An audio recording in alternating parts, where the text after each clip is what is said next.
The bitter differences between the world's most powerful nations were on full display in New York on Thursday, as the United Nations Security Council weighed two equally hopeless resolutions on Venezuela. In a diplomatic game of chicken, the UK, France and the United States squared off against Russia and China.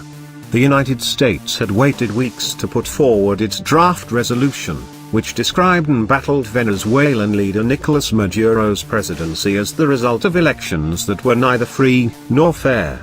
The resolution also called for new presidential elections, and delivery access for foreign humanitarian aid.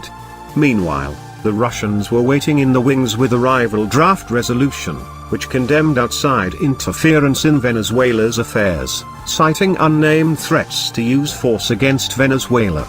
Since January, Maduro has been battling for control of the country against Juan Guaido, the head of Venezuela's opposition-led legislature and self-declared president. Maduro is firmly backed by Russia, while Guaido has been recognized as the true head of state by the United States and many regional powers and European nations. It was a familiar dance.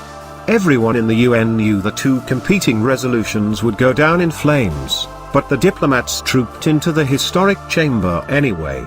Russian UN Ambassador Vasily Nebenzia opened the meeting by blasting Washington for hiding ulterior motives.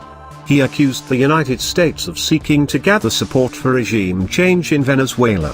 When it was time to vote on the US resolution, both Nebenzia and his Chinese counterpart exercised their veto power. Some members of this council continue to shield Maduro and his cronies and prolong the suffering of the Venezuelan people, responded Elliot Abrams, U.S. Special Envoy on Venezuela, before the Security Council. Then the Russian draft was put to the test. With favorable votes only from Russia, China, South Africa and Equatorial Guinea, it failed to attain the UN's minimum of 9 supporting votes. Adding insult to injury, the United States, UK and France